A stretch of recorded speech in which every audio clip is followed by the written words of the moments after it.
అమ్మ బర్త్డేకి వీళ్ళు హడావిడి చూడండి, ఫుల్ గెంతేస్తున్నారు. ఏ బర్త్డేలో అయినా ఇలాంటి హడావిడి లేకపోతే కంప్లీట్ అవ్వదు. సో ఇదే కేక్. అమ్మది బావది బర్త్డే ఒకే రోజు. కేక్ మీద ఏఎంపీడి అని ఉంది కదా, సో వీళ్ళ నలుగురు నేమ్సే అవి స్టార్టింగ్ లెటర్స్. ఎవ్రీ ఇయర్ వీళ్ళ నలుగురు బర్త్డే ఒకే రోజు చేస్తాను నేను.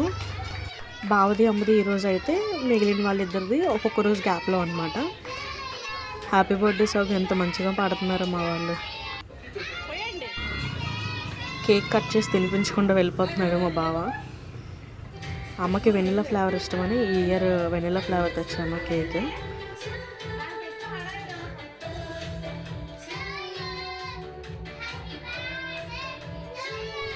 తెలుసు కదా మా అమ్మ మా డాడీ, మా బావ వాళ్ళ మిస్సెస్ అండ్ వాళ్ళ పిల్లలు. ఈ హ్యాపీ ఫేసెస్ చూస్తే ఏదైనా చేయాలనిపిస్తుందండి. ఒక్క నిమిషం, మా పుట్టమ్మ ఎందుకు అలిగిందంట అడుగుదాం రండి. కుసుమ, ఎందుకు అలిగావమ్మా చెప్పు. కేక్ పెట్టలేను నాకు. ఓ అందుకా. మిగిలిన కేక్ మొత్తం మనకి ఏదా వచ్చి తినేద్దాం. ఇది ఎంత ఉంది, ఇప్పటి నుంచి ఎంత అలుగుతుంది చూడండి. కోపం వస్తే నేను అంతే, చిన్నపిల్లని కదా. మొత్తానికి కేక్ తినిపించి అయితే కూల్ చేసాం. డ్యాన్స్ ఏమంటే ఏదో స్టెప్ వేస్తుంది. అది రీసెంట్గా నేర్చుకున్న స్టెప్పుల్లో ఇది ఒకటండి. అదే కోటబొమ్మలి పిఎస్లో లెంగిడి సాంగ్ ఉంది కదా, ఆ స్టెప్. నెక్స్ట్ అమ్మ గిఫ్ట్ మా బాలుని సైలెంట్గా తెచ్చి అమ్మ చేతిలో పెట్టేమన్నాను. పెట్టేసాడు, ఓపెన్ చేస్తుంది. ఐ థింక్ గిఫ్ట్ చూసి ఎమోషనల్ అవుతుంది.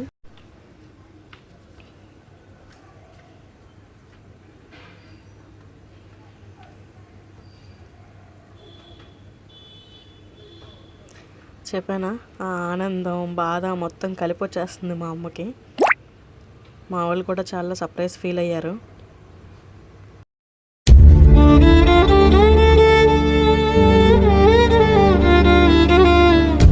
ఇంతకీ ఆ ఫోటోలో ఉన్న వాళ్ళు ఎవరు అంటే మా అమ్మ వాళ్ళ అన్నయ్యలు, అక్క. అమ్మ వాళ్ళవి చిన్నప్పుడు కానీ పెద్ద అయినప్పుడు కానీ అసలు ఆ గ్రూప్ పిక్స్ ఏవీ లేవు. అండ్ అమ్మ ఎందుకు అంత ఎమోషనల్ అయ్యారో లాస్ట్లో చెప్తాను.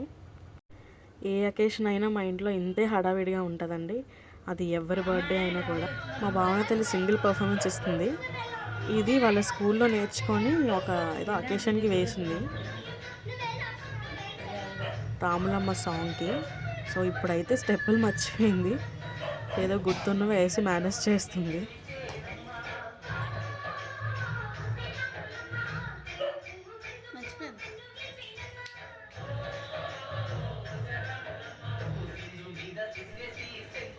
మొత్తానికి డ్యాన్స్లేసి అలసిపోయారు మా పిల్లకాయలు. వాటర్ తాగి రిలాక్స్ అవుతున్నారు. అండ్ ఇక్కడ మా డీజే ప్లేయర్ కూడా అలసిపోయిందండి. మా డీజే ప్లేయర్ కూడా చూడండి ఎలా వాటర్ తాగుతుందో. సో సాంగ్స్ అన్నీ వేసి అలసిపోయింది, వాళ్ళు డ్యాన్స్ చేసి అలసిపోతే. అమ్మ ఎందుకు అంత ఎమోషనల్ అయింది అంటే ఇందులో 3 మావయ్యలు చనిపోయారు. పెద్ద మావయ్య నా చిన్నప్పుడే చనిపోతే మిగిలిన ఇద్దరు రీసెంట్గా కొన్ని మంత్స్ గ్యాప్లో చనిపోయారు. సో అందుకే అంత ఎమోషనల్ అయింది. సో ఇంతే, ఇలా హ్యాపీగా జరిగిపోయింది అమ్మ బర్త్డే. చిన్న చిన్న వాటిల్లోనే ఆనందాలు వెతుక్కోవాలి. Thank you for watching. Like చేయండి, షేర్ చేయండి, సబ్స్క్రైబ్ చేయండి.